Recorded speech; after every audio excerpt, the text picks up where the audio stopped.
Olá pessoal, tudo bem? Sejam bem-vindos a mais um curso de Direito Empresarial da segunda fase da OAB. Meu nome é Eduardo, trabalho com a professora Elizabeth, professor Surrel, o Beto, a Renata, já há alguns anos aqui no Damásio, e estamos aqui para auxiliá-los nessa jornada para conseguir o objetivo final de vocês e o nosso também, né? Que é a aprovação de todos aí na prova da OAB. Caminhando aqui para a reta final do curso, hoje com a correção do gabarito número 7 do sistema de vocês. E é importante agora a dedicação total, né, a prática, tanto nas peças como nos blocos de questões, porque a única certeza que você tem é que você vai encontrar na prova uma peça e 4 questões. Então não adianta agora ficar se matando com doutrinas e deixando a prática de lado, né? Então é importante agora, por mais que você tenha outras atividades aí no seu dia a dia, que você pratique bastante, crie aquela familiaridade com o código, para também ajudar a encurtar esse caminho na busca da resposta na hora da prova. Então, o tempo é teoricamente curto, né? São 5 horas ali no desenvolvimento da peça e das 4 questões. Primeiro, você vai focar na peça, chegar a elaborar o esqueleto, que vocês já viram como que faz o esqueleto aqui de uma peça, que é o rascunho, né? Então, são 7 elementos chaves ali. O primeiro endereçamento, depois as partes, o nome da peça, a fundamentação da peça, os fatos, o mérito e o pedido. Então essa é a parte principal ali do seu esqueleto da peça. Aí depois você vai passar a peça a limpo, porque é o que vale mais pontos, são 5 pontos. Mas só a peça não te dá condições ali de conseguir aprovação na prova. Tem as outras questões ali, são 4 questões, valendo 1,25 cada, para você conseguir atingir esse objetivo. E hoje temos um bloco de questões aqui, para demonstrar também como você poderia fazer isso na prova. Certo? Então vamos lá para a lousa, para a primeira questão do bloco de questões da atividade número 7. Questão número 1. Renato por Deus e Pacífica Amada alienaram o estabelecimento comercial para Maria Felicidade, por não possuir bens suficientes para solver o passivo gerado pela empresa e sem a observância da legislação vigente. Após alguns dias, Maria, Renato e Pacífica receberam citação de uma execução proposta pelo credor Eulâmpio Silva. Sendo assim, o trespasse foi eficaz em relação aos credores? Qual a consequência para Maria Felicidade? E de quem é a responsabilidade pelas dívidas contraídas anteriormente ao trespasse? Fundamente. Então vamos lá, vamos grifar aqui as partes importantes do enunciado. Então, Renato por Deus, Pacífica Amada alienaram o estabelecimento comercial para Maria Felicidade, por não possuir bens suficientes para solver o passivo gerado pela empresa, e sem a observância da legislação vigente. Após alguns dias, Maria, Renato e Pacífica receberam uma citação de uma execução proposta pelo credor Eulâmpio Silva. Sendo assim, a primeira pergunta que eles fazem aqui é: o trespasse ele foi eficaz em relação aos credores? Depois, qual é a consequência para Maria Felicidade? E depois, de quem é a responsabilidade pelas dívidas contraídas anteriormente ao trespasse? Fundamente. Então vamos lá. Renato por Deus e Pacífica Amada, eles continuam responsáveis pelo pagamento dos credores, uma vez que não restavam bens suficientes para solver o passivo e não houve o consentimento dos credores a respeito da alienação nos termos do artigo 1145 do Código Civil. Ou seja, o artigo 1145 do Código Civil diz que os credores eles precisam consentir nesse trespasse, nessa alienação do estabelecimento comercial, para que eles possam se manifestar se concordam ou não, se eles acham que quem está assumindo aquele estabelecimento tem condições de arcar com dívidas passadas ou de manter até um contrato futuro com esses credores. Perfeito? E o que é importante aqui na resposta da sua peça? É que você desenvolva um raciocínio jurídico. Não jogue simplesmente o artigo de lei, dizendo, de acordo com o artigo 1145, o trespasse não é válido, não teve consentimento dos credores. Então, isso só não basta para a resposta na hora da prova. Então, você tem que fazer ali um desenvolvimento. O primeiro parágrafo contando a historinha do caso. O segundo, o artigo de lei que possa resolver aquela história. No terceiro, você vai linkar o artigo com o caso concreto. E no quarto parágrafo, um parágrafo de conclusão ali, justificando a sua resposta, certo? Só o artigo seco a FGV não aceita como resposta. Seguindo aqui, como a resposta do exercício número 1. Maria Felicidade responde solidariamente a Renato por Deus e Pacífica Amada pelo pagamento dos débitos anteriores nos termos do artigo 1146 do Código Civil. Então, também, você vai trazer ali... o que é outra coisa importante? Toda vez que tiver mais de uma pergunta numa questão, seria interessante você dividir isso por subtópicos, como A, B, C, mesmo que não esteja dessa forma enunciado. Às vezes, por espelhos de prova passados da FGV, a gente percebeu que quando tem uma resposta compacta de tudo, por vezes não houve atribuição completa da pontuação. Então, ali, coloque o subitem com pergunta tal e a resposta embaixo, segunda pergunta e a resposta. Então, demonstre ali essa divisão e esse conhecimento na resposta da questão. Ok? Então, outra dica importante é que você pegue provas passadas da FGV e as questões, né, e olhe o espelho, como a correção foi feita pelo examinador. É importante conhecer quem vai corrigir a sua prova. Ok? E seguindo aqui com a segunda questão do nosso bloco de questões. O Estatuto Social da Decor Brasil S.A., companhia fechada produtora de móveis e utensílios domésticos, subordina a prévia aprovação da Assembleia Geral a celebração de contratos pela companhia com um valor superior a R$ 1 milhão.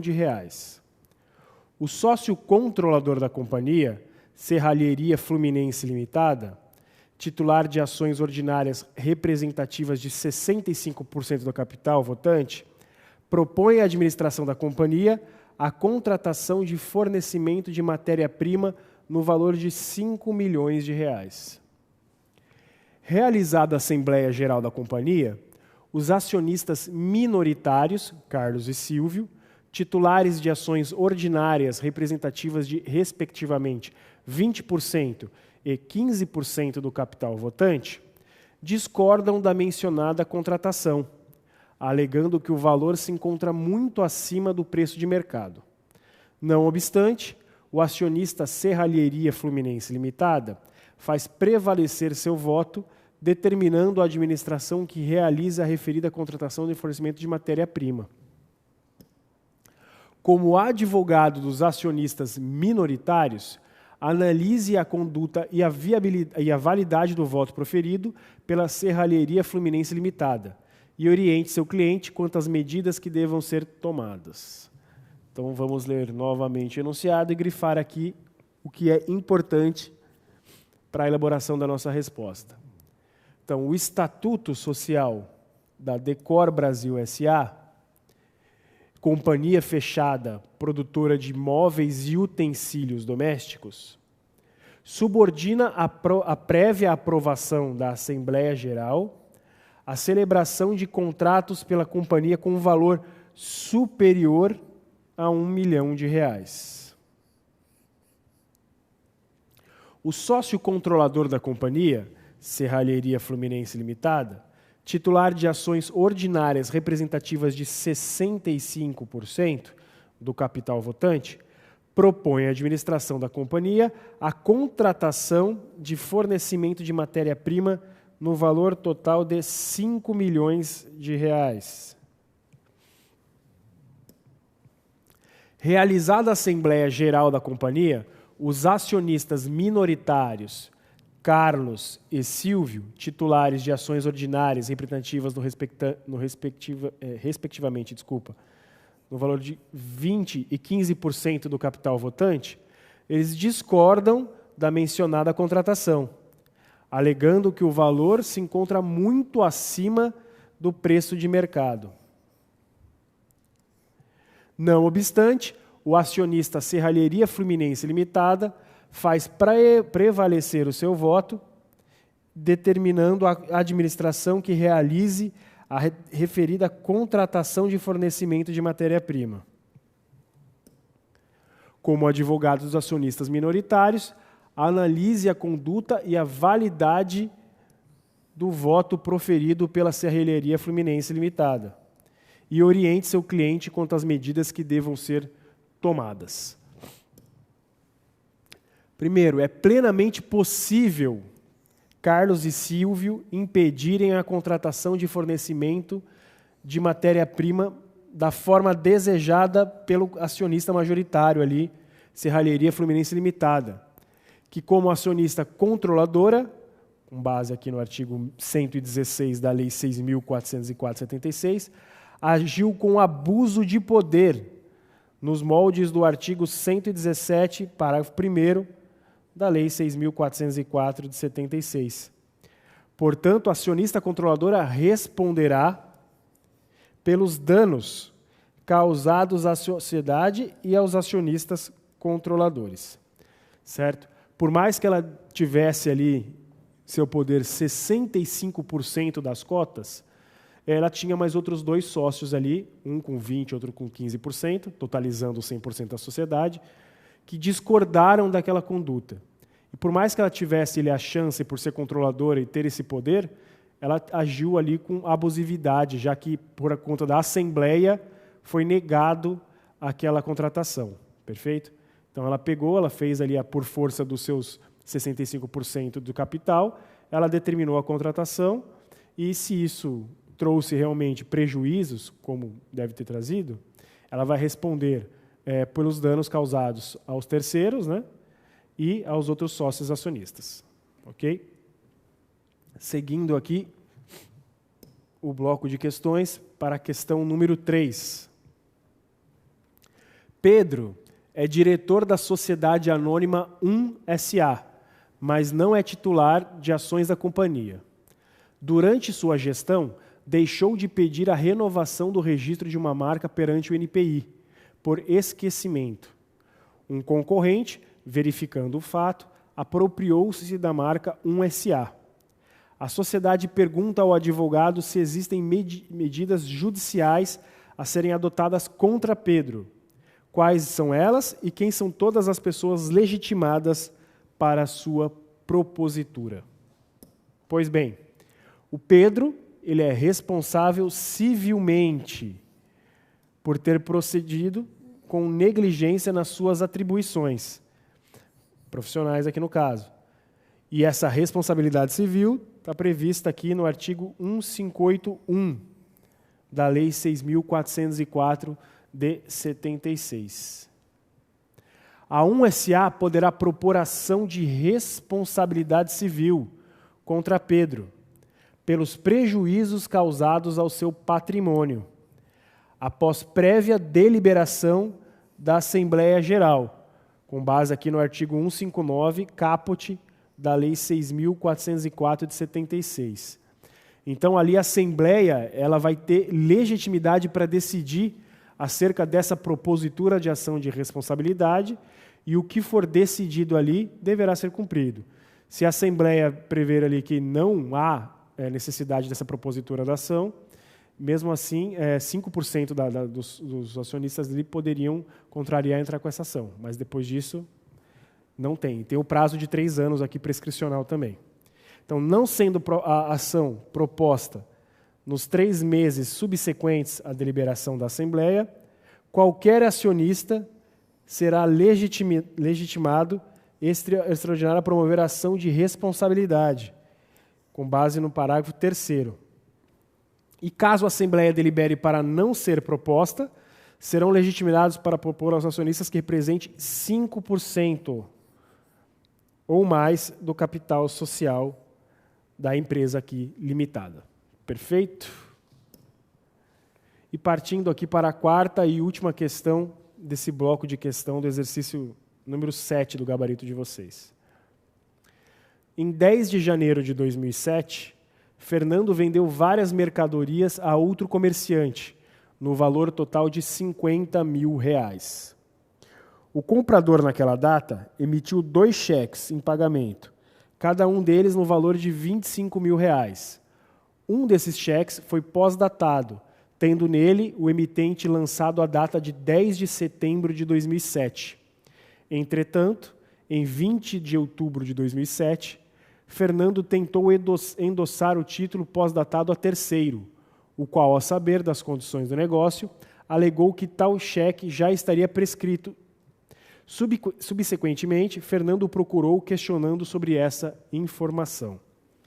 Vamos lá. Fernando, então, vendeu várias mercadorias a outro comerciante, no valor total de R$50 mil. O comprador, naquela data, emitiu 2 cheques em pagamento, cada um deles no valor de R$25 mil. Um desses cheques foi pós-datado, tendo nele o emitente lançado a data de 10 de setembro de 2007. Entretanto, em 20 de 10 de 2007, Fernando tentou endossar o título pós-datado a terceiro, o qual, ao saber das condições do negócio, alegou que tal cheque já estaria prescrito. Subsequentemente, Fernando procurou questionando sobre essa informação. Ou seja, o cheque aqui foi utilizado 1 mês após, né? Então, considerando essa situação hipotética, explique de acordo com os princípios que informam os títulos de crédito e com base na respectiva legislação aplicável, se o referido cheque poderia ser apresentado para pagamento em dezembro de 2007, ou se nessa data já estaria prescrito o direito nele expresso. Então, os títulos de créditos possuem como elemento marcante a autonomia em relação ao negócio que se originou. Isso com base no artigo 887 do Código Civil de 2002. O que faz com que cada obrigação cambial valha por si só. Até a súmula 370 do STJ, o cheque era apenas uma ordem de pagamento à vista. Porém, quando pós-datado, o cheque preserva a sua natureza essencial de ordem de pagamento à vista, já que qualquer menção em contrário é considerada não escrita, com base no artigo 32 da Lei de Cheque aqui, Decreto 7357 de 85. E o B, a indicação de data futura seria desconsiderada, como o cheque só poderia ser apresentado a partir do dia 10/9 de 2007, estaria prescrito 6 meses após o fim de prazo de apresentação, com base no artigo 59 da Lei 7357 de 85, que poderia ser de 30 ou 60 dias após a data de emissão, dependendo da praça do lugar em que for emitido, com base no artigo 33 do decreto também 7357 de 85.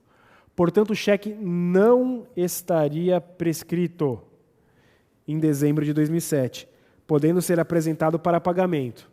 Além disso, como o endosso foi feito dentro do prazo, ele produzirá os mesmos efeitos.